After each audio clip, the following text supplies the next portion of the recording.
বাংলাদেশের হাওর অঞ্চলে একসময় জলপথ ছিল প্রধান যাতায়াত মাধ্যম। বিশেষত কিশোরগঞ্জ, সুনামগঞ্জ, নেত্রকোনা, হবিগঞ্জ ও ব্রাহ্মণবাড়িয়া অঞ্চলের বিস্তীর্ণ হাওর এলাকায় মানুষের জীবন জীবিকা নৌকার সঙ্গে নিবিড়ভাবে সম্পর্কিত ছিল। বাংলার গ্রামীণ জীবন ও জলজ সভ্যতা একে অপরের পরিপূরক। নদীমাতৃক এদেশের গ্রামাঞ্চলে মানুষের জীবনধারা, সংস্কৃতি এমনকি সামাজিক যোগাযোগও একসময় নৌকার উপর নির্ভরশীল ছিল। হাতে বাওয়া নৌকা শুধু একটি যানবাহন নয়, এটি ছিল জীবনের ছন্দ, লোকজ ঐতিহ্যের প্রতীক এবং হাজার বছরের নদী সংস্কৃতির ধারক। বিশেষ করে হাওড়াঞ্চলে, যেখানে বছরের অর্ধেক সময় পানি আর ঢেউয়ের রাজত্ব, সেখানে নৌকা মানেই জীবন। মানুষ, মালপত্র, কৃষিপণ্য, পশুখাদ্য পরিবহন কিংবা বিয়ের শোভাযাত্রা সবকিছুরই ভরসা ছিল একটাই, নৌকা। জলই ছিল জীবনের রাস্তা, আর নৌকাই ছিল সেই জীবনের বাহন। সত্যি, নৌকাবিহীন জীবন ছিল অকল্পনীয়। আর এই নৌকাগুলোর মধ্যে বিশেষ মর্যাদা পায় এক অনন্য বাহন, গোস্তি নৌকা বা ছইয়াওয়ালা নৌকা। বর্ষার বিস্তীর্ণ জলে, গোধূলির অলয়ে বা চাঁদনি রাতে নৌকার ছইয়ের নিচে গড়ে উঠত গল্প, গান। নৌকার বৈচিত্র্য ও নির্মাণশৈলী। বাংলার নৌকার জগৎ বহুমাত্রিক। কাজের ধরন, ভৌগোলিক প্রেক্ষাপট ও সামাজিক প্রয়োজন অনুসারে প্রতিটি অঞ্চলের নৌকার আকৃতি, নির্মাণ উপাদান ও নকশায় ছিল ভিন্নতা। কোথাও মাছ ধরার নৌকা, কোথাও যাত্রী পরিবহনের ডিঙি, আবার কোথাও পণ্য বহনের বৃহৎ বালাম নৌকা। হাওড়াঞ্চলে পণ্য বহনের বড় বালাম নৌকাকে রপ্তানি নাও বলা হতো। অঞ্চলভেদে গঠনশৈলী, জলপথের ধরন ও ব্যবহারের ওপর ভিত্তি করে বাংলাদেশের বিভিন্ন স্থানে নানান ধরনের নৌকার প্রচলন ছিল। দেশের নদী নির্ভর জনপদগুলো একসময় নৌকার বৈচিত্র্যে ভরপুর ছিল। নৌকার যেসব নাম পাওয়া যায় এর মধ্যে ছিপ, বজরা, ময়ূরপঙ্খী, গয়না, পানশি, কোষা, ডিঙি, পাতাম, বাচারি, রপ্তানি, ঘাসি, সাম্পান, ফেটি, নায়ুরি, সওদাগরি, ইলশা, পালতলা নৌকা, ক্যাড়াই নৌকা, বেদে বা সাপড়িয়া নৌকা, ভোট নৌকা, বৌচোরা নৌকা, লক্ষ্মীবিলাস, গণ্ডীবিলাস, খেয়া নৌকা, বাইচের নৌকা। এই নৌকাগুলোর মধ্যে কিছু ছিল যাত্রীবাহী, কিছু পণ্যবাহী, আবার কিছু বিশেষভাবে মাছ ধরা বা ধর্মীয় উৎসবীয় কাজে ব্যবহৃত হতো। অধিকাংশ নৌকাই প্রায় বিলুপ্তির পথে, কিছু আবার একেবারেই বিলুপ্ত হয়ে গেছে। একেবারে স্বল্প পরিমাণে রয়েছে মানুষের একান্ত প্রয়োজনের তাগিদে ব্যবহারের জন্য। কোনো কোনো স্থানে পর্যটক আকর্ষণ করতে নৌকাগুলোতে আধুনিক সুবিধা সংযোজন করে বাহারি রকমের বাণিজ্যিকভাবে প্রচলন শুরু করেছে। তবে দেশব্যাপী সাধারণ নৌকার প্রচলন কমে যাওয়ার সাথে সাথে কমে যাচ্ছে মাঝি মাল্লা ও নৌকা তৈরির কারিগরের সংখ্যাও। হাওড়াঞ্চলের প্রচলিত নৌকাগুলোর মধ্যে সবচেয়ে ব্যবহৃত পরিচিত ছিল ডিঙি নৌকা। এর মধ্যেও শ্রেণীবিন্যাস রয়েছে, তবে এরকম নৌকায় যাত্রী ধারণ ক্ষমতা ছিল অন্তত 12 জন। ডিঙি নৌকায় মাছ ধরা, যাত্রী ও অল্প পরিমাণে পণ্য পরিবহনও করা হতো। এছাড়াও বালাম নৌকা বা রপ্তানি নৌকা, পণ্য পরিবহনের জন্য বড় আকারের। গোস্তি বা ছইয়াওয়ালা নৌকা, যাত্রী পরিবহনের জন্য আরামদায়ক ও মর্যাদাসূচক বাহন। কোষা নৌকা, ছোটখাটো কাজে ব্যবহারের জন্য, এর পরিবহন ক্ষমতাও কম। উল্লেখযোগ্য, প্রতিটি গোস্তি নৌকা তৈরির পেছনে লুকিয়ে থাকে এক প্রজন্মের কারিগরি জ্ঞান ও শ্রমের গল্প। স্থানীয়ভাবে পাওয়া গামারি, শিরিষ, জারুল কিংবা সেগুন কাঠ এসব ছিল প্রধান উপকরণ। কাঠ নির্বাচনই ছিল প্রথম শিল্প। নৌকার আয়ু ও ভর বহনের সামর্থ্য নির্ভর করত কাঠের গুণমানের ওপর। তাই কারিগররা আগে কাঠ ভালোভাবে শুকিয়ে নিতেন, কখনো রোদে সপ্তাহের পর সপ্তাহ রেখে, আবার কখনো ধোঁয়া বা লবণ জলে প্রক্রিয়াজাত করে তা মজবুত করতেন। এরপর শুরু হতো নৌকার দেহ গড়ার সূক্ষ্ম কাজ। পাটাতন বসানো, দেহের বাঁক মাপা, ছইয়ের কাঠামো তৈরি, দাঁড়ের ভারসাম্য ঠিক করা, সব কিছুই হতো অভিজ্ঞ কারিগরের চোখের পরিমাপ ও হাতে গড়া নিখুঁত কৌশলে। কোনো নকশা বা যন্ত্র ছিল না। প্রজন্মের পর প্রজন্মে মুখে মুখে শেখা অভিজ্ঞতাই ছিল তাদের মাপকাঠি। ছইয়ের বাঁক তৈরি করা ছিল এক ধরনের শিল্প। বাঁশের সরু কঞ্চি ও পাটের দড়িতে বাঁধা ছই শুধু ছায়া দিত না, বরং নৌকার সৌন্দর্যও যোগ করত এক অনন্য মাধুর্য। প্রতিটি নৌকা তাই হয়ে উঠত ভিন্ন, যেন প্রতিটি কারিগর নিজের হাতের স্বাক্ষর বহন করে চলেছে। গোস্তি নৌকা আভিজাত্যের প্রতীক। গোস্তি নৌকা বা ছইয়ালা নৌকা ছিল একেবারে আলাদা ধাঁচের। দৈর্ঘ্যে 25 থেকে 30 ফুট এবং প্রস্থে 3 থেকে 5 ফুটের এই নৌকাটি দেখতে যেমন আকর্ষণীয়, তেমনি ছিল ভ্রমণেও আরামদায়ক। শক্ত কাঠের তলদেশ, তারও ওপর সমতল অংশে গোড়ায় বসানো হতো পাটাতন, এরপর ছাউনি বা ছইয়া বসানো হতো। ছাউনিটি বড় ও অর্ধচন্দ্রাকৃতির, দৈর্ঘ্যে প্রায় 7 থেকে 9 ফুট, প্রস্থে 3 থেকে 5 ফুট এবং উচ্চতায় 4 থেকে 5 ফুট। বিশেষ প্রজাতির শক্ত নমনীয় বাঁশ দিয়ে বানানো হতো ছাউনির ভিত্তি। এরপর ছাউনির পরতে পরতে বসানো হতো তালপাতা বা কুচি পাটের চাটাই, মসৃণ কাপড়। বৃষ্টির পানি ঠেকাতে ব্যবহৃত হতো মোটা ত্রিপল বা তালের পাতা। উপরিভাগে আবার বাঁশের সুন্দর বুনন করা স্তর বসানো হতো। এতে ছাউনি বা ছইয়াটা দেখতে যেমন সুন্দর হতো, তেমনি ব্যবহারের জন্য উপযোগী হতো। কোনো কোনো নৌকার ছাউনিতে বাঁশের পরিবর্তে বেত ব্যবহার করা হতো। এতে সৌন্দর্য বাড়াতে নিখুঁত বুননের কাজ করা যায় এবং তুলনামূলক শক্তও হয়। নানান কারুকাজ এবং নকশা করা ছাউনিটিই ছিল নৌকার মূল বৈশিষ্ট্য। এ থেকেই এর নাম হয়েছে ছইয়ালা নৌকা বা গোস্তি নৌকা। স্থানীয় ভাষায় গোস্তি শব্দটি মূলত ছাউনির ইঙ্গিতবাহী। ছাউনির নিচের জায়গাটি ছিল যেন এক ভাসমান বসার ঘর, জলের বুকে গড়ে ওঠা এক ক্ষুদ্র সংসার। সামনের দিকে কাঠের দরজা, যা কখনো খোলা রেখে নদীর বাতাসে মন ভরানো যেত, আবার কখনো নরম কাপড়ের পর্দা টেনে দেওয়া হতো। পিছনের অংশটি খোলা বা পর্দা টানানো থাকত। এতে বাতাস চলাচল অব্যাহত থাকে, আবার পর্দা প্রথারও যেন ব্যত্যয় না ঘটে। এই নৌকার যাত্রী হতেন মূলত সম্ভ্রান্ত ও রক্ষণশীল পরিবারের সদস্যরা, বিশেষত নারীরা, যারা সমাজের চোখে পর্দানসীন থেকেও প্রকৃতির সৌন্দর্য উপভোগ করতেন এই ছাউনির আড়ালে বসে। নদীর ঢেউয়ে দুলতে থাকা এই ছাউনিওয়ালা নৌকা হয়ে উঠত তাঁদের চলমান আশ্রয়, যেখানে ছিল গোপনীয়তা, আরাম, নিরাপত্তা ও এক অনন্য শান্তি। অনেকে দীর্ঘ সফরে এই নৌকার ভেতরেই রান্নাবান্না, গল্পগুজব বা নামাজ আদায় করতেন। ফলে এটি শুধু যাত্রার বাহন নয়, বরং ছিল নদীপথের জীবনের এক অনিবার্য অঙ্গ, জলভিত্তিক সংস্কৃতির এক নিঃশব্দ প্রতীক। নৌকার কাঠামো, উপকরণ ও পরিচালনা। গোস্তি নৌকার প্রস্থে দুই প্রান্তকে শক্তভাবে ও নির্দিষ্ট দূরত্বে আটকে রাখার জন্য বসানো হতো মোটা কাঠের দণ্ড, যেগুলিকে স্থানীয়ভাবে বলা হয় গোড়া। এটি শুধু নৌকার ভারসাম্য রক্ষা করত না, মাস্তুল বা পাল বাঁধার দণ্ডকেও স্থির রাখতে সহনীয় ছিল। প্রতিটি নৌকায় থাকত একাধিক উপকরণ: একটি বৈঠা, যা মাঝি ব্যবহার করেন দিক নির্দেশে; দুটি দাঁড়, সামনের গতি ত্বরান্বিত করতে; একটি ছইল বা লগি, নৌকা ঠেলতে জন্য; একটি মাস্তুল ও পাল, বাতাসের সহায়তায় চলাচল করতে। কখনো কখনো অতিরিক্ত বৈঠা, লগি ও দাঁড় মজুত রাখা হতো, ভেঙে গেলে, হারিয়ে গেলে বিকল্প হিসেবে ব্যবহারের জন্য। নৌকার নিয়ন্ত্রণ ও চালনা করতেন সাধারণত 3 জন মাঝি মাল্লা: মূল মাঝি, যিনি পেছনে বসে নৌকার দিক নির্দেশ দেন; 2 জন মাল্লা, যিনি মাঝির সামনে উল্টো মুখ পড়ে বসে দাঁড় টানেন এবং প্রয়োজনীয় সময়ে নৌকার সামনে গিয়ে লগি চালান। মাঝি মাল্লাদের জীবন ও উপার্জন। গোস্তি নৌকার মাঝিমাল্লারা ছিলেন হাওড় অঞ্চলের সমাজে মাঝিমাল্লাদের মধ্যে এক বিশেষ ও সম্মানিত শ্রেণী। তারা শুধু নৌকার মাঝি নন, ছিলেন দক্ষ নাবিক, অভিজ্ঞ পথপ্রদর্শক ও যাত্রাপথের নির্ভরযোগ্য সঙ্গী। বিশাল জলরাশির বুক চিরে চলতে হলে প্রয়োজন হতো দিকজ্ঞান, সাহস আর আবহাওয়ার সূক্ষ্ম ধারণা, যা এই মাঝিরা রপ্ত করেছিলেন প্রজন্ম থেকে প্রজন্মে। তারা জানতেন কোন দিক দিয়ে বাতাস বইছে, কোন ঢেউয়ের ভাঁজে লুকিয়ে আছে বিপদ, কোথায় জল গভীর, কোথায় অগভীর কাদা। রাতের আধারে তারা তারার অবস্থান দেখে পথ চিনতেন, দিনের বেলায় বাতাসের গতি ও ঢেউয়ের ঢাল দেখে দিক নির্ধারণ করতেন।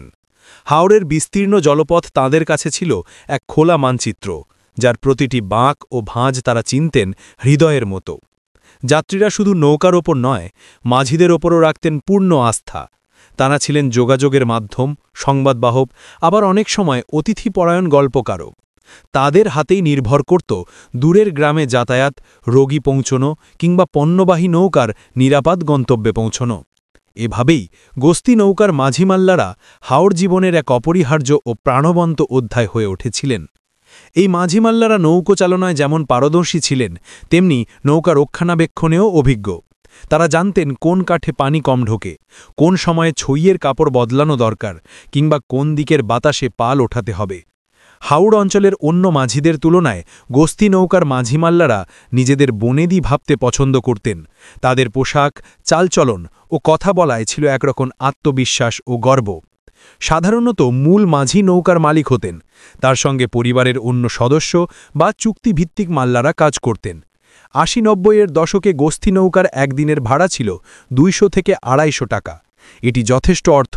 অন্য ডিঙি নৌকায় যখন দিনের আয় ছিল সর্বোচ্চ ১০০ থেকে ১২০ টাকা। দূরপাল্লার যাত্রায় বা একাধিক দিনের ভ্রমণে মাঝিমাল্লাদের ৩ বেলার খাবার দিতেন যাত্রীরা, আবার স্বল্প দূরত্বে গেলে দুপুর ও রাতের খাবারই যথেষ্ট হতো। সামাজিক মর্যাদা ও ব্যবহারিক গুরুত্ব।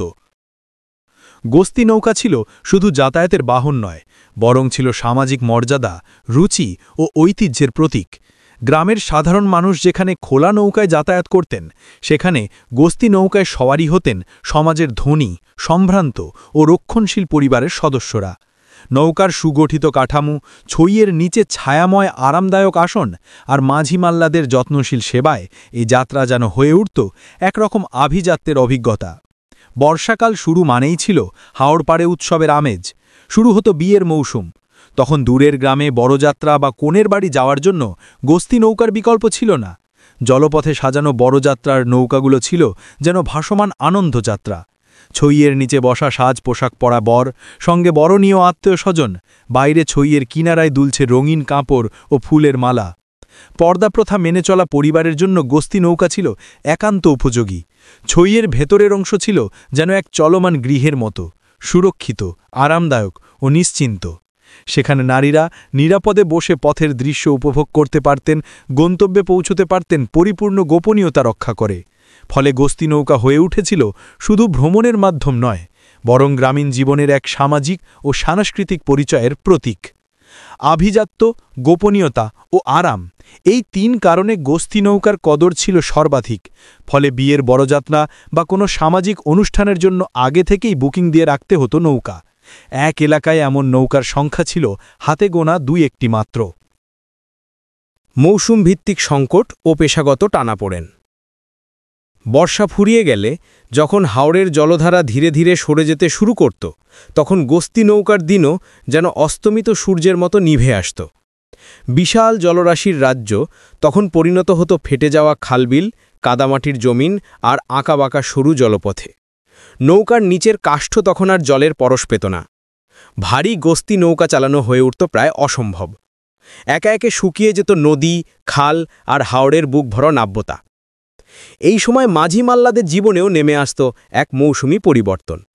কেউ মজুরি কাজে যোগ দিত, কেউ কৃষকের ঘরে শ্রম দিত, আবার কেউ অন্য ছোট নৌকায় মাছ ধরা বা পণ্য পরিবহনের কাজে যুক্ত হতো। যাদের হাতে একটু সময় থাকত, তারা যত্ন নিয়ে নৌকার কাঠ মেরামত করত, পুরনো ছই বদলে নতুন বাঁশ বেতের ছাউনি দিত, মাস্তুলের ফাটা দণ্ড পাল্টে দিত, সবই আগামী বর্ষার প্রস্তুতি হিসাবে। তবুও তাদের মন থাকত ব্যাকুল এক অপেক্ষায়। আবার কখন নামবে আষাঢ়ের প্রথম বৃষ্টি, কখন ফুলে ফেপে উঠবে হাওড়ের বুক, আর তারা আবার বৈঠা হাতে জলরাশির বুকে ছুটে যাবে গন্তব্যের পথে। বর্ষার সেই কর্মচাঞ্চল্য, যাত্রীর হাসি, ঢেউয়ের সঙ্গীত সবই যেন থেকে যেত তাদের মনে এক মিষ্টি স্মৃতির মতো, পরবর্তী মৌসুমের প্রতিশ্রুতির মতো। গোস্তি নৌকার পরিবেশ বান্ধব দিক।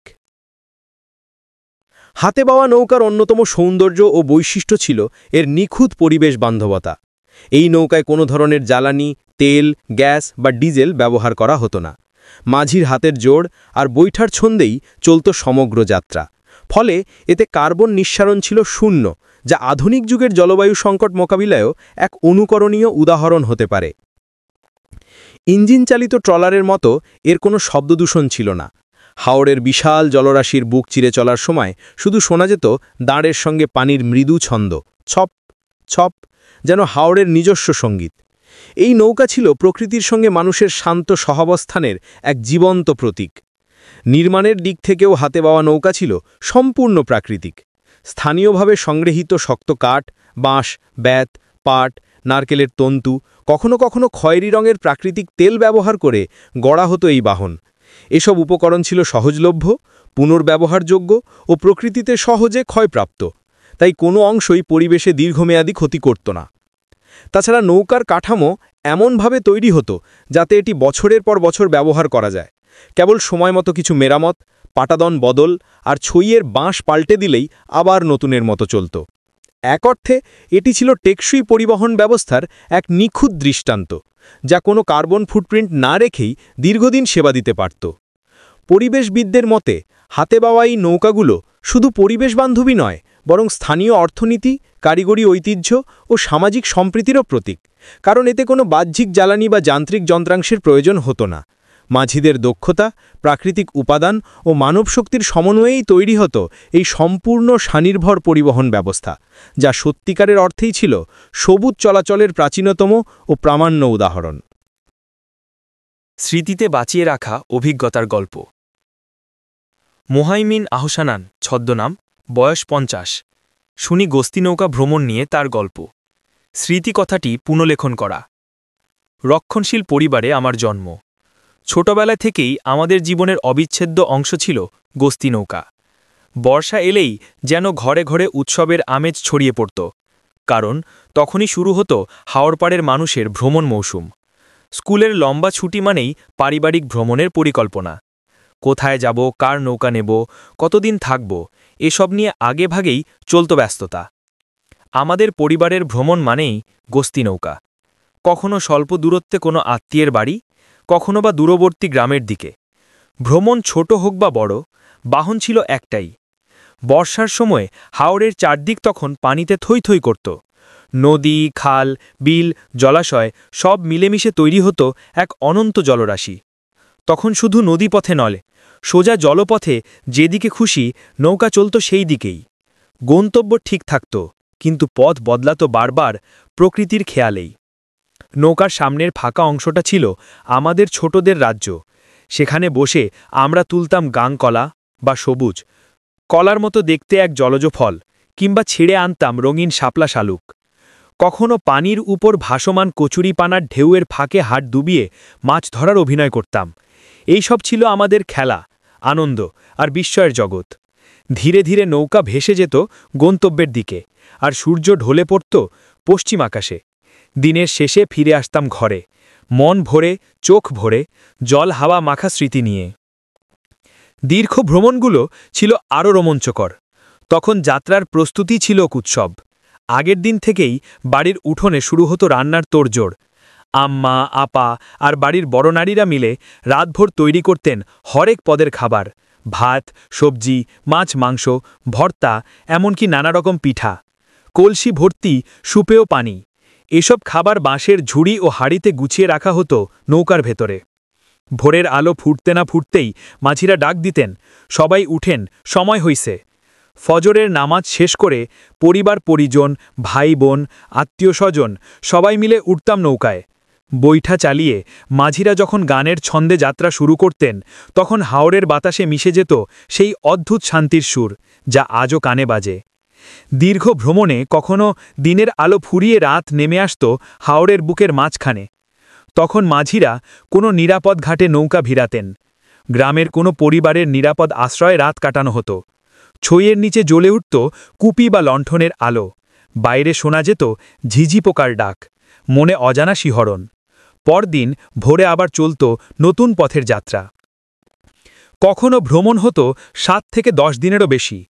কোনো আত্মীয়ের বাড়িতে পৌঁছানোর পর শুরু হতো অতিথি পরায়ণতা, আত্মীয়তার আদান প্রদান আর শিশুর নির্ভার খেলাধুলা। পুরো ভ্রমণের সময় গস্তি নৌকার মাঝি মাল্লারা আমাদের সঙ্গে থাকতেন। তারা ছিলেন আমাদের যাত্রীসঙ্গী, রক্ষক এবং অনেক সময় গল্পকারও। রাতে ঘাটে তারা নৌকায় ঘুমাতেন, দিনে লোকালয়ে এদিক ওদিক ঘুরে বেড়াতেন, আবার যাত্রীদের প্রয়োজন অনুযায়ী পাশে থাকতেন। এই সব ভ্রমণ আমাদের জীবনের সঙ্গে মিশে আছে গভীর স্মৃতির মতো। সেই নৌকার বৈঠার ছন্দ, ছইয়ের নিচের হাসি আনন্দ আর হাওড়ের বাতাসে দুলতে থাকা শিশু মনের উত্তেজনা সবই আজ অতীত। সময় বদলেছে, জীবন যান্ত্রিক হয়েছে, আর সেই গস্তি নৌকায় দল বেঁধে যাত্রা এখন কেবল গল্পের মতো শোনা যায়। তবু মনে হয়, যদি একদিন ফিরে যাওয়া যেত সেই সোনালি দিনে, যখন জল, আকাশ আর নৌকা মিলেমিশে একাকার হয়ে যেত আমাদের শৈশবের আনন্দে। মাঝির স্মৃতিকথা, গোষ্ঠী নৌকার দিনগুলো। কিশোরগঞ্জের নিকলি সদরের প্রবীণ মাঝি লুৎফর রহমান শোনালেন সেই সব দিনের কথা। তার পুনলেখন করা স্মৃতিকথা শুনি। আমাদের এলাকায় একসময় ডিঙি নৌকার চল ছিল সবচেয়ে বেশি। ছোট নদী বা খাল পারাপার, হাটে বাজারে যাওয়া কিংবা গ্রামান্তরে যাতায়াত সবই হতো এই ডিঙি নৌকায়। কারো কারো বাড়িতে থাকত ছোট কোষা নৌকা, যা পারিবারিক ছোটখাটো কাজে ব্যবহৃত হতো, জাল ফেলা, বাজার করা বা শিশুদের স্কুলে পৌঁছে দেওয়া। কিন্তু আমি ছিলাম সৌভাগ্যবান, কারণ আমার নিজের ছিল একটি গোস্তি নৌকা, বড়, সুন্দর, ছইওয়ালা, আরামদায়ক এক বাহন, যা ছিল এলাকার সবার থেকে আলাদা। আমার বাড়ি খালের একেবারে পাড়ে, তাই নৌকাটা লাগতাম ঘাটেই। নৌকাটাকে মোটা লোহার শেকল দিয়ে বাঁধা থাকত, যাতে স্রোতে ভেসে না যায়। মাঝে মাঝে তালাও মেরে রাখতাম নিরাপত্তার জন্য। গ্রামের কোনো পরিবার বেড়াতে যেতে চাইলে আগেই এসে জানিয়ে যেত যে, ভাই, অমুক দিন আমরা অমুক জায়গায় যাব, নৌকা লাগবে। আমি সঙ্গে সঙ্গে প্রস্তুতি নিতে শুরু করতাম। আমার সঙ্গে ছিল 2 জন সহকারী মাল্লা, দুজনেই অভিজ্ঞ, পরিশ্রমী আর খুবই আন্তরিক মানুষ। আমরা মিলে নৌকা পরিষ্কার করতাম, ছইয়ের পর্দা ধুয়ে ঝুলিয়ে দিতাম, মেঝেতে পরিচ্ছন্ন শীতল পাটি বিছাতাম। সব কিছু ঝকঝকে করে রাখতাম যেন যাত্রীদের কোনো অসুবিধা না হয়। আমাদের দলে একজন ছিল অত্যন্ত হাসিখুশি স্বভাবের মানুষ। সারাক্ষণ গল্প করত, গান গাইত, পুরনো দিনের নৌভ্রমণের কাহিনী শোনাত। তার উপস্থিতিতেই যেন পুরো যাত্রার প্রাণ খুঁজে পেত। দীর্ঘ সময় পানিতে কাটালেও কখনো বিরক্তি আসত না, বরং আনন্দই ছড়িয়ে পড়ত চারপাশে। যাত্রীরা সাধারণত ছিলেন শিক্ষিত ও ভদ্রলোক শ্রেণীর মানুষ। বিবাহযাত্রা, পারিবারিক ভ্রমণ বা আত্মীয় বাড়ি যাওয়া উপলক্ষে আমাদের নৌকা ভাড়া করতেন। তারা আমাদের সঙ্গে অত্যন্ত সম্মান ও যত্নের সঙ্গে আচরণ করতেন। নিজেদের জন্য রান্না করা খাবারও ভাগ করে দিতেন। তাদের আচরণে কখনো মনে হতো না আমরা শুধু মাঝি, বরং যাত্রাপথের এক অঙ্গ হয়ে যেতাম আমরা। শিশুরা বিশেষভাবে মজার ছিল। তারা কখনো কখনো আমাদের বৈঠা টানার চেষ্টা করত, হাসির ঝোড়ে ভরিয়ে দিত নৌকা। কেউ কেউ সামনের খোলা অংশে বসে শাপলা, শালুক, গাংকলাসহ জলজ ফুল তুলত, আর আমরা দেখতাম যাতে কেউ পানিতে পড়ে না যায়। এক কথায়, নিরাপত্তা ও আনন্দের মেলবন্ধন ছিল আমাদের এই নৌভ্রমণে। তবে সব যাত্রা যে সহজ ছিল তা নয়। দীর্ঘপথের যাত্রা ছিল কঠিন ও চ্যালেঞ্জিং। কখনো কখনো রাতের বেলা কোনো নির্জন ঘাটে জিরাতি নিতে হতো, অর্থাৎ নিরাপদ জায়গায় নৌকা থামিয়ে রাত কাটানো। এতে ঝুঁকিও ছিল, তাই সবসময় সতর্ক থাকতে হতো। কখনো অনুকূলে বাতাস এলে পাল তুলে যাত্রা হালকা করতাম, আবার কখনো বৈঠা হাতে নিতে হতো পূর্ণ শক্তিতে। ঢেউয়ের মুখে নৌকা সামলানো ছিল রোমাঞ্চকর ও ভয়ঙ্কর দুটোই। এসব জ্ঞান আমরা পেয়েছিলাম পুরনো প্রজন্মের কাছ থেকে, নৌচালনার নৌখিক ঐতিহ্য ও অভিজ্ঞতার উত্তরাধিকার হিসেবে। চাঁদনি রাত বা পরিষ্কার আকাশের দিনগুলোতেই দূরযাত্রা নির্ধারণ করা হতো, কারণ আমরা দিক নির্দেশ করতাম আকাশের তারা ও চাঁদের অবস্থান দেখে। অনেক সময় পথ হারিয়ে ফেললে স্থানীয়দের সাহায্যে আমার দিক ঠিক করতাম। তখনকার মানুষও ছিলেন সহযোগিতা পরায়ণ, আন্তরিক, অতিথিপরায়ণ। কালের স্রোতে আজ সেই দিনগুলো শুধু স্মৃতি।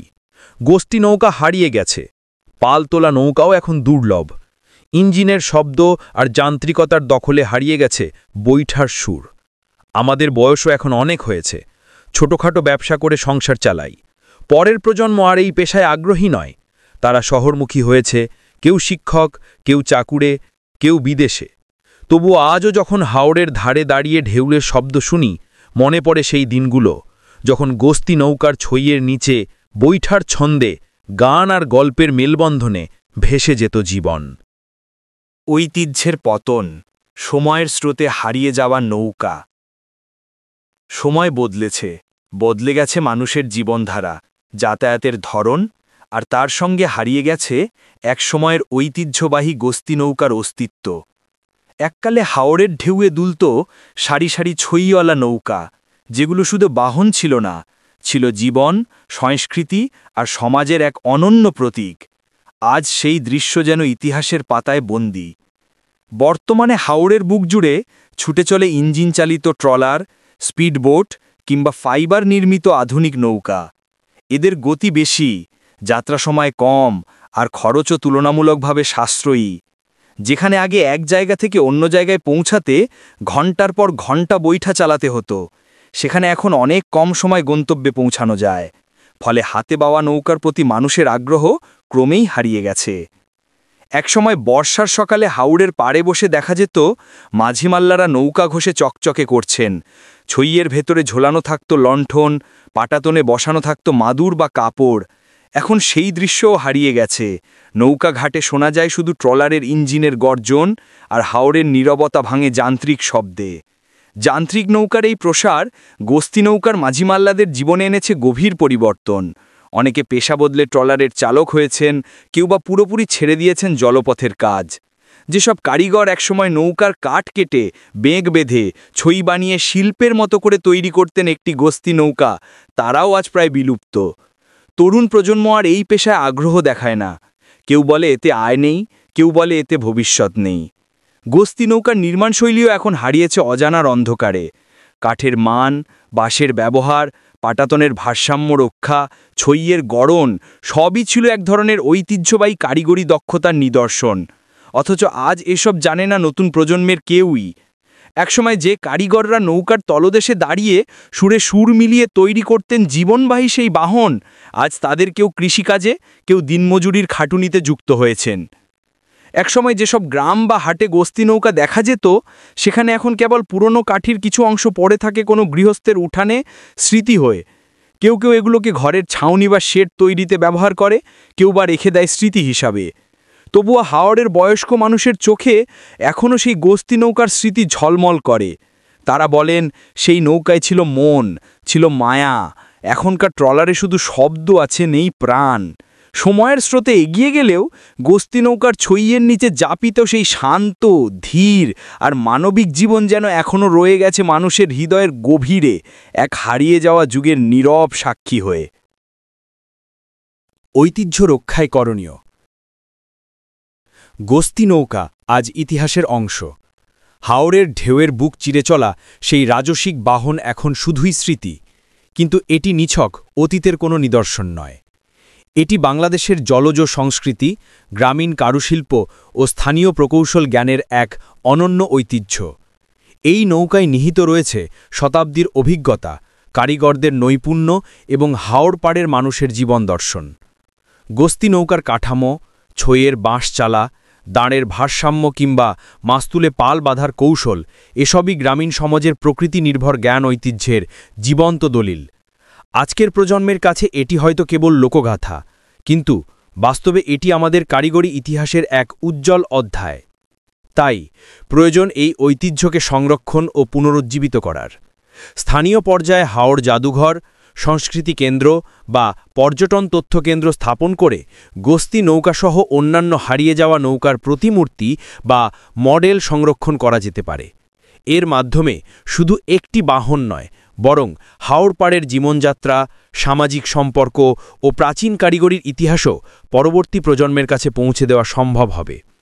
এছাড়া গোস্তি নৌকা তৈরির ঐতিহ্য ধরে রাখতে এখনই প্রয়োজন কারিগরদের প্রশিক্ষণ, প্রণোদনা ও আর্থিক সহায়তা প্রদান। হাতে বাওয়া নৌকা নির্মাণকে যদি স্থানীয় পর্যায়ে ইকো ট্যুরিজম বা পরিবেশ বান্ধব পর্যটনের অংশ হিসেবে অন্তর্ভুক্ত করা যায়, তাহলে এটি একদিকে যেমন কর্মসংস্থানের নতুন দিগন্ত খুলে দেবে, অন্যদিকে টেকসই পরিবহন ব্যবস্থা হিসেবে গ্রামীণ অর্থনীতিতে নতুন সম্ভাবনা সৃষ্টি করবে। গোস্তি নৌকার ঐতিহ্য তাই কেবল অতীতের গর্ব নয়, এটি হতে পারে ভবিষ্যতের সবুজ প্রযুক্তি, সংস্কৃতি শিক্ষা ও স্থানীয় উদ্যোক্তা বিকাশের অন্যতম অনুপ্রেরণা। সময় এসেছে এই ঐতিহ্যকে ভুলে না গিয়ে নতুন প্রজন্মের কাছে পরিচিত ও প্রাসঙ্গিক করে তোলার। নৌকা ছিল, আছে এবং থাকবে, তবে তার ধরন, গতি ও ব্যবহার বদলে গেছে সময়ের সঙ্গে। গোস্তি নৌকা আজ হাওড়ের জলে নয়, মানুষের স্মৃতিতে ভেসে বেড়ায়। এক সময়ের আভিজাত্য, পর্দা, গানের সুর, ঢেউয়ের ছন্দ সবই মিলেমিশে এখন ইতিহাস। তবুও নদী ও নৌকার গল্প বাংলাদেশকে আজও বাঁচিয়ে রেখেছে। হয়তো কোনো এক বর্ষার দিনে নিকলি হাওড়ের ঢেউয়ের ওপর দিয়ে আবারও কোনো নতুন প্রজন্মের চোখে ভেসে উঠবে সেই অর্ধচন্দ্রাকৃতির ছই, স্মৃতির গোস্তি নৌকা, হাওড় পাড়ের হারিয়ে যাওয়া ঐতিহ্যের নীরব সাক্ষী।